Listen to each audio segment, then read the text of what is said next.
Hello, everyone. Welcome back. This is your first time tuning in. This is also my first video where I'm doing an update as far as where I am in my journey. And as you may have noticed, I'm not wearing any of my crystal buddies with me. And it's because my birthday is in a week from now. And when you're going from one year to the other, typically the last month or the last week is going to be very intense because we have each unique cycles that we go through, and my cycle ends next week. So there's a lot of deep stuff that's been coming out this past few weeks, as well as all these energetic shifts that's been going on the last several months, which have been crazy enlightening also. So it's got its ups and downs. And then there's the new moon that's happening on the 27th. So, there's a lot of stuff. And the new moon is our monthly cycle that allows us to help release the stuff so it doesn't build up as the year goes by. Ideally. Do people do this? Probably not. And the more you do this, the less you actually rely on the new moon. So I've been doing this regularly, and that's why I'm getting out I'm approaching my birthday in a fairly good shape. If you notice, a lot of people are probably more temperamental, more sabotaging, and all this other stuff. It's crazy. People start getting triggered AF as their birthday approaches. And for some people, the more you avoid your inner healing work, the longer and the bigger the span. So before I started doing my inner healing work, it was actually the last 2 months of my cycle that things started to go like crazy. And then by the time October hits, like my life's jacked up. And I'm just like, God damn it, what is it with September and October that shit happens? Like, it's really crazy. Like when I moved to Hawaii, I was let go in September, and then I got hired in October at Nordstrom. So, it was a really crazy month looking for another job. So that's one example, from my personal experiment, what my personal experience of that kind of stuff happening. When triggers pile up, there will be certain stuff and massive shifts that happen throughout your life that will, it's like, wake up. You've got stuff to release. Otherwise, it's going to carry on to your next year. That's how the next year starts. And if you catch somebody sabotaging on their birthday and the week leading up to their birthday, and you're spiritual, remind them gently that whatever they continue, any self-sabotaging patterns, if they keep doing this, they're starting off their next cycle with an imprint of those cycles. So, that's something to think about. Of course, it's easier said than done because these are deeply ingrained. And if somebody is already starting their cycle 2 to 3 months before their birthday, they're in some really serious shit. And I will admit that I was in really serious shit. And that's why I was in Hawaii in the first place. So, one of the things I wanted to talk about also is I've started playing this game called Path of Exile, and it's reminded me some very, very deep and disturbing shit. And that's regarding the energy of nightmares. What are nightmares? I'm not saying I know what they are now. This is what my next area of study is going to be. So I want to know what nightmares are. I want to know where they come from. And I've also been recently aware that for a lot of people, when they have triggering dreams, it doesn't have to be a nightmare. It could also be a dream where you've been highly triggered. These are done on purpose by certain entities so that they can take a fractal of your soul. So basically, they're taking a small piece or chunks of your soul from the dream, and as you wake up, you don't get that part of you back because you got triggered. That's the energy they use. So they take that fractal of you that is triggered and they draw off that energy for ever until you get that piece of you back. So that's a whole different field of study that I'm going to be doing. I don't even know what to call it yet, but it's something very serious, and I've started my initial soul retrieval process. And soul retrieval is something that a lot of people do. There's different kinds of soul retrieval. I have not heard of anybody talk about this type of soul retrieval, but it's a very serious soul retrieval because I am a dream traveler, so I go to many places very often, and if I don't come back, that's a very big problem because I have thousands of journeys every year. Like, I dream a lot. So it's an issue if not all of me is coming back each time. I'm just running by all of this bit by bit. I'm also going to be doing a series on retrograde energies. I'm still asking the spirits which way I'm supposed to go. If I'm supposed to be asking the retrograde energies for the guidance, or if I'm supposed to be asking each zodiac sign for the guidance, because I'm going to be doing a video for each zodiac sign, and I'm not really sure yet. My initial instinct was to go to the retrograde energies, and I think that's partly because I was born with Mercury retrograde in my chart, so I'm used to and accustomed to retrograde energies, and so I experience and see retrograde energies much more differently than other spiritual people.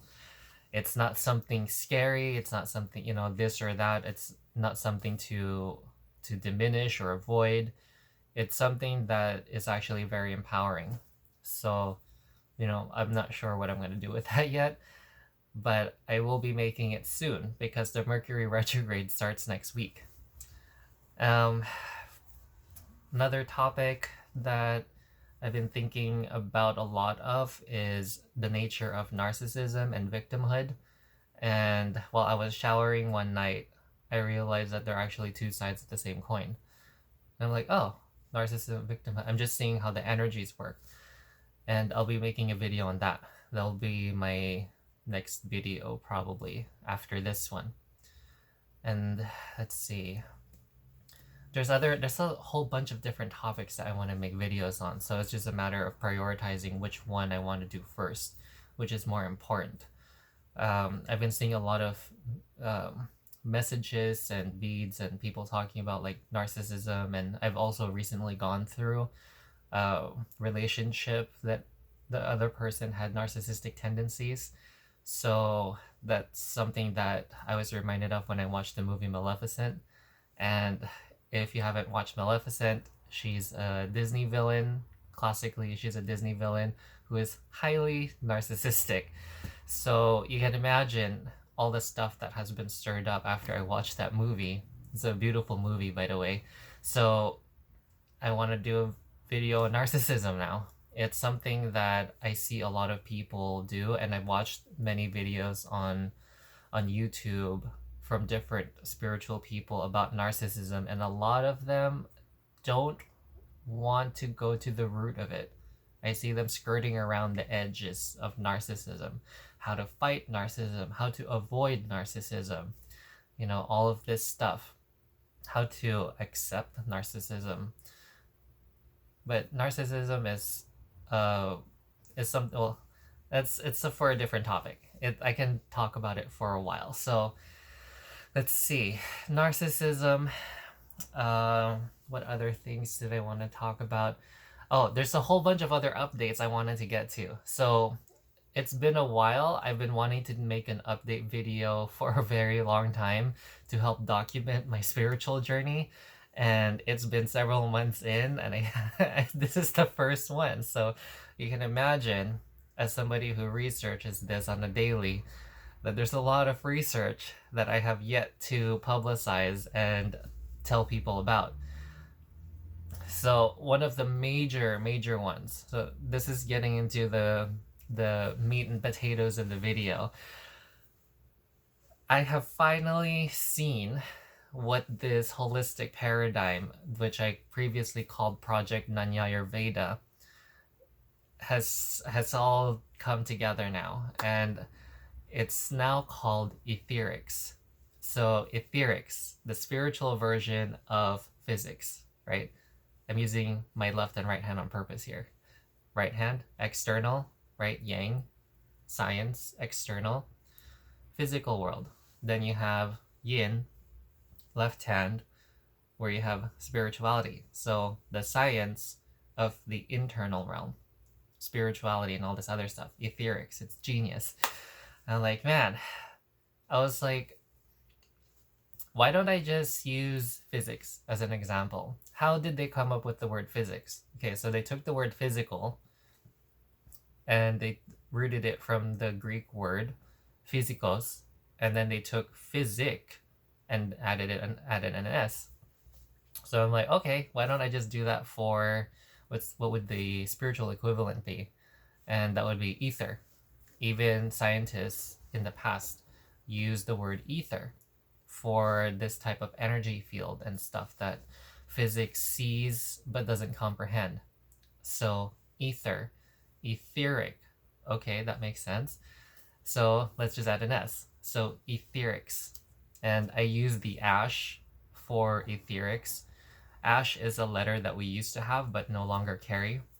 And it's that fancy letter where it's this old school A that's attached to the E. So that's what an ash is. And if we were to use that letter still in today's language, it would be in the word that. The A in the ass sound is the ash letter, but we no longer use that letter. So now when people learn English, they're confused. Is it an A or an A? You know, back in the day, it was distinguished which sound it was based on the two-letter lithograph. So Ætherics came about because I started studying Feng Shui and how the energy of Feng Shui works. And as you can see, I've done some Feng Shui stuff over here. On my left side, I have an altar, and I also have an abundance altar, which is behind the camera. But when I started doing this, I noticed all these massive energy shifts, and I work with energy directly. So when people work with Feng Shui, usually they say the shift happens within 9 days to 9 weeks. And that's a really long time. But because I worked with energies directly, it was just like that.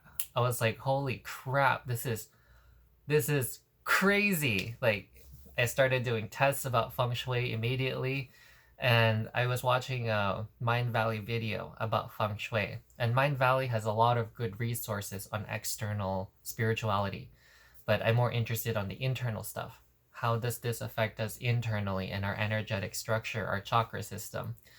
And I was looking for a way to integrate Feng Shui with the chakra system. And when I was doing my Feng Shui research and positioning myself and being in tune with the energy in my body, I was like, holy shit! It's true. Like, if I'm facing this particular direction and my room is not angled to true, it's not aligned correctly to true north, it's actually angled roughly 30 degrees west. So I was just, turning my body around and seeing, okay, so which direction am I sensing this energy from? If I'm thinking about success or the energies of success, right? What energies am I receiving it from? Which direction are these energies coming from? So then I would turn and move into different directions. And when I was facing my quote unquote success direction, that's when my body started to energize. And I'm like, holy crap, okay, so there's something to this. And then I did that for my other 3 directions. If you're interested in learning about like the foundation of Feng Shui, you can watch the Mind Valley video by Marie Diamond, and it's called what was it, like living your life with abundance or something like that. It's a 45-minute video, and you can't miss it. You type in Marie Diamond Feng Shui, it's one of the most popular videos out there. So that's how I've been looking for the video also, and I want to show my friends. I'm like, hey, take a look at this. This is really cool. It's like legit. I mean, I know Feng Shui is legit. It's a science that's been around for thousands of years. So there's got to be something to it, right? It's a secret knowledge of the Chinese royalty that is now available to us. And Marie Diamond talks about that also. And I'm Chinese, so I know a lot about Chinese stuff, even though I don't speak the language. I did take time to learn Chinese. Now, Feng Shui is actually a process of learning how to receive energies. And this is done on the environment, right? So if our environment is cluttered, we're not able to receive energies. So this is the fundamental mechanism of Feng Shui. Feng Shui allows us to receive universal energies and energies on all levels. Let's just say all energies. If we have a cluttered Feng Shui, it also means that it's a reflection of our external, right? So our internal mind is also cluttered, and that blocks us from receiving energy. And a lot of people do inner work, mental work, or emotional work, so they help clear out this internal clutter so that they can receive energies on one side. But if their Feng Shui still doesn't match, then the energies are being blocked externally, so it doesn't ever get to the person. Does that make sense? You see the conundrum here? It's a very big issue. So I started doing Feng Shui. I showed the video to my mom, and it's been decades. My family has been trying to get my mom and my dad also, it's not just my mom, to keep the house tidy and clean up and all this other stuff. And who knew it would just take 3 Feng Shui videos to get my mom like that. I just like, holy crap. Like, it was a video that my friend sent me, Justine, and my brother, he hasn't watched it yet, but he's been on it, and with my sister too. Both of them have been like on my mom about cleaning this house because it's just like clutter. It's just clutter haven. I'm like, it's crazy. And they just gave up because all these years passed by and she still hasn't done anything. And then after I showed her these 3 videos, it's just like, boom, something clicked inside of her. Like, oh shit, I gotta get my environment set up, or I'm going to continue having this scatterbrainedness, because that's what having poor Feng Shui does also. It doesn't just affect your energy, your reception of energies. It also affects your energetic system and how it functions. And that's why you're unable to receive energy anyway. Because if you're in a place that's full of clutter and chaos, guess what happens? It affects your mind too, your ability to focus. So this chaos from the outside seeps inward. Does that make sense? So when you're at your house or your room or wherever this place is where the energy is chaotic, well, that's gonna affect you and also your mood and how you're thinking. So you might notice if you're outside in nature thinking about something, you come up with wonderful solutions. But if you're at home or at a place of clutter and chaos, you tend to think more pissed off thoughts, more vengeful stuff, or more chaos, more chaos inducing thoughts as opposed to more harmony inducing thoughts and solutions. So that's something to really think about. And as I did more research on this, things just started shifting for me and my energies became more clear, because I'm also accessing energies that I haven't been aware of. And because I wasn't aware of this, I wasn't receiving it as much as I could have. So I did different types of experiments, and after, let's say, a few days, things started just like clicking for me. I had like this massive download of information and visions and all this stuff. So it took like another several days before things started to click. And then I'm like, oh, I got it. Ætherics. Ætherics is going to be the study of the internal sciences, and that's basically everything. All of reality is energy. So it's the study of everything, a unified field of everything. And there are 5 branches of Ætherics. So I'll go into the 5 different branches and give you an example of each one. So as I did more study on Feng Shui, I realized that it's really not so much about like earthly stuff. It's multidimensional stuff. It's how one world interacts with another, and we as a person is a world, right? We're different scales. So the earth is a massive scale of what a world is, and we're like a itty bitty orb on the planet. We're like a fractal of the earth. So we're a small world on a gigantic world. And as I was going through all this stuff, I'm like, I want something that clearly illustrates the name, very straightforward as to what it is that we're looking at. How do the energies work? And I'm very interested in how energies work. And when I was going through school, I didn't ever take physics or learn about all this physics stuff, but one of the major branches of physics is called thermodynamics. And thermodynamics, you can say, is the Ætherics of physics. So what thermodynamics is, it's a study of energy exchange on a physical level. So chemical reactions, heat, and all this other stuff, that's thermodynamics. It studies how that type of stuff happens. And that applies pretty much everywhere, right? Because the whole world is based on those types of reactions.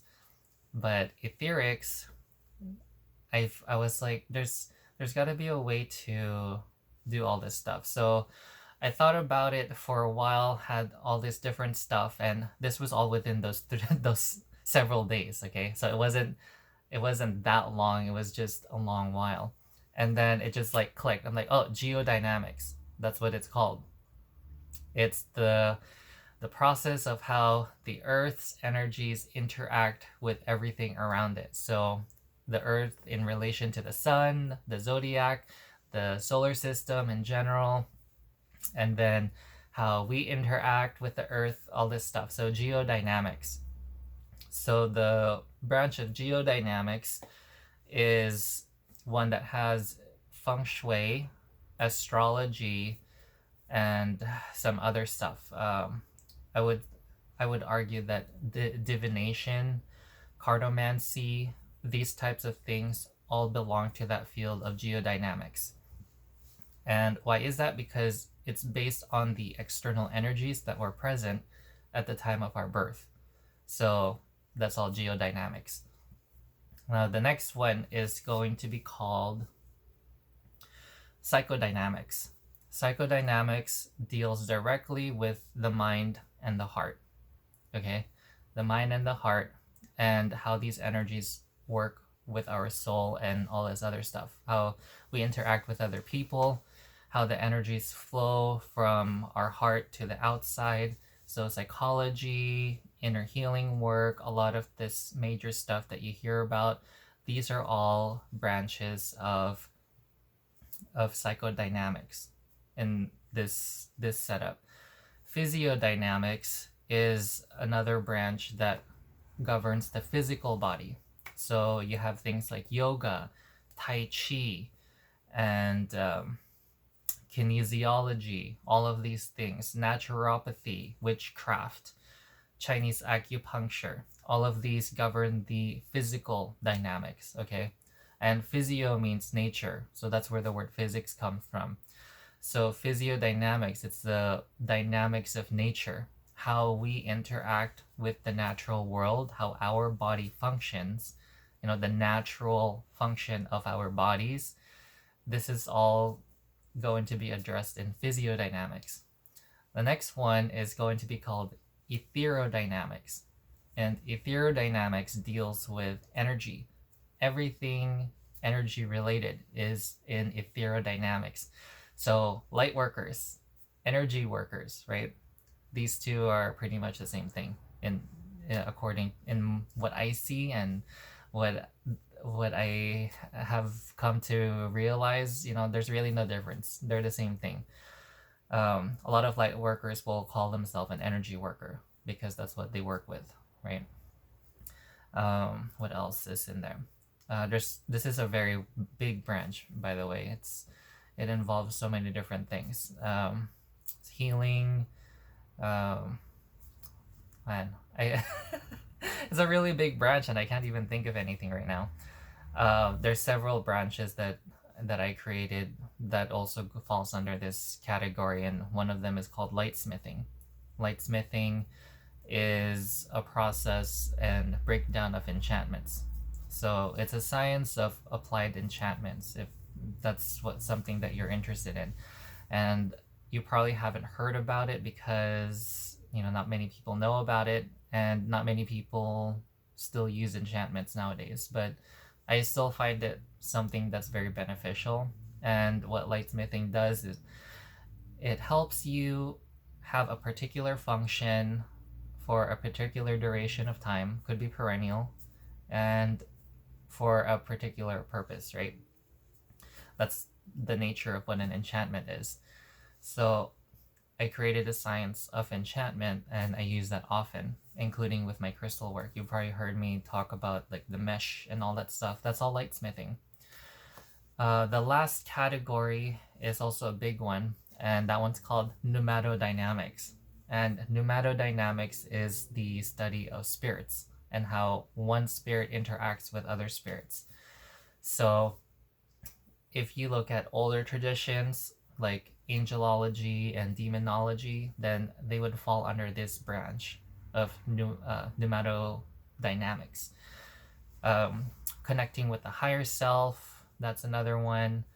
Dream work, all this other stuff relating to spirits. Mediumship, of course, is being able to actually see and interact with spirits.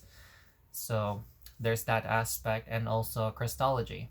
Christology, in my practice of crystal working, is connecting with the spirits of the crystals as well as other stuff. Now Christology is branched out, so I also work with pearls and woods and all this other stuff, and that's appealing to the master spirits of each of those different elements, right? So if I have, let's say, like a shark tooth that somebody wants to make into a living talisman, then I would approach the master shark spirit of that particular species and what that particular energies will bring that person into that living talisman. So it's not just something that is made out of nature. It could also be from an animal, right? Like pearls. Pearls are also from animals, and you can imbue the pearls with the master spirit energies so that it becomes a living talisman. And that requires lightsmithing also. It's not something that you can do just from energy work or photomancy. Photomancy is what I call light working.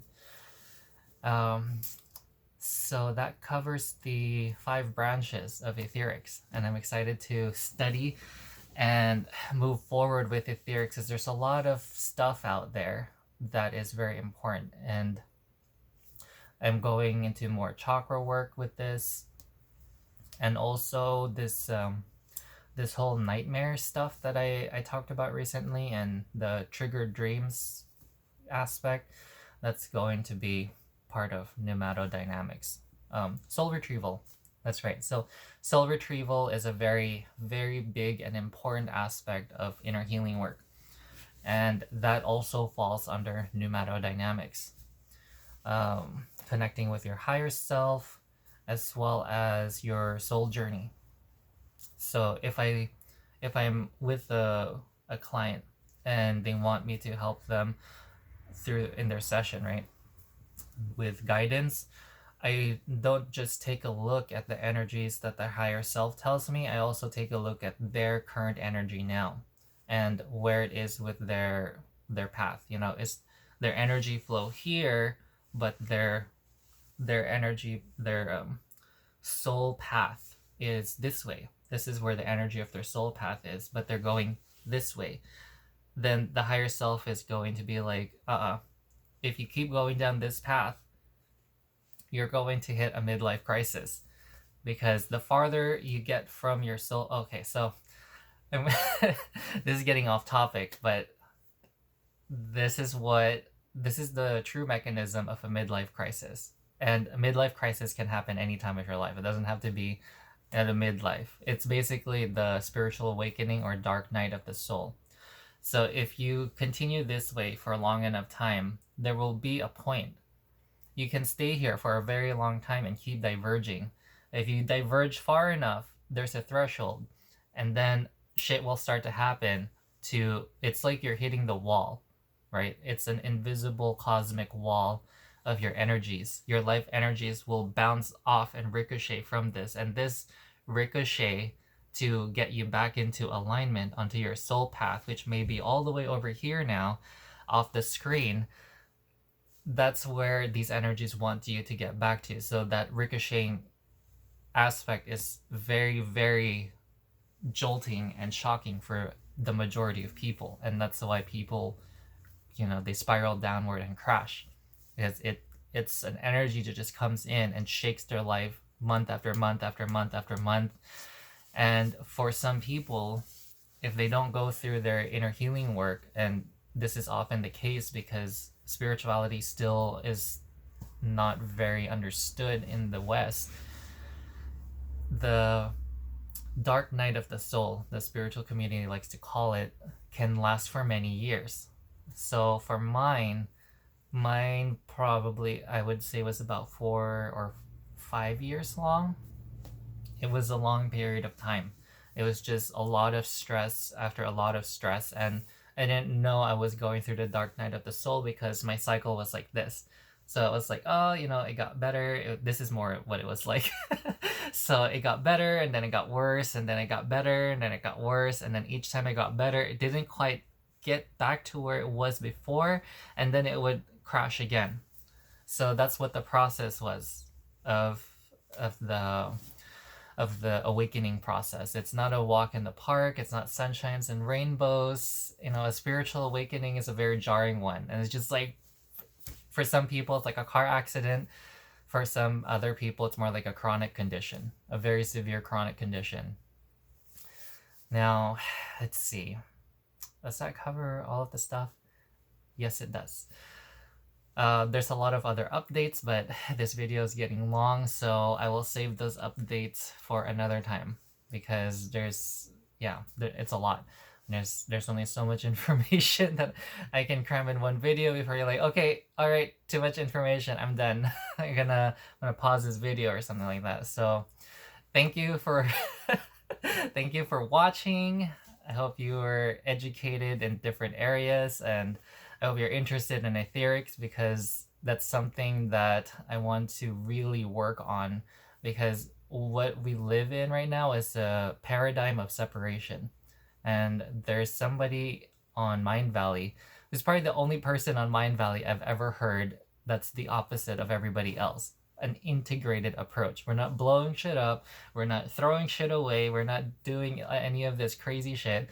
We're creating an integrated approach. A holistic, spiritual approach. She speaks my language, and I was so impressed. She's also really old, but that's I'm glad that she got there, right? Yeah, there's a lot of people in Mind Valley that are very, very gifted, but also not fully aligned with their soul path. And yeah, I've snooped around, I've taken a look. So Ætherics is something that will help change our understanding of everything in reality, and our relation with ourselves, to ourselves, and that connection with ourselves will take everything to the next level in our life. Because if we're not connected to ourselves, then what is the point of anything? If we're not feeling anything, then what is the point of anything? You have connection with yourself, feelings with yourself, and then relationships with other people. That is the foundational aspect of our life. That's how we move forward. That's how we get anything done. And it's through supporting one another that we can get to this level. So integrated, we bring things together, and as we bring things together for ourselves, we'll also notice this reflection on the outside, that people outside of us will start coming to us, right? We will start connecting on the outside. We'll have better opportunities that are more suited for our soul path. We'll have more friends who are in line with what we're doing. And it's a wonderful experience. I've already started seeing these shifts in my external life, and I'm excited to see what stuff can continue to happen as they keep going down this path.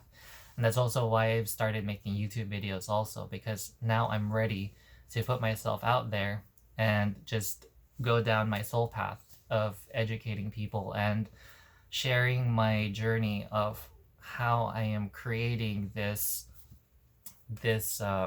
unified healing of everything.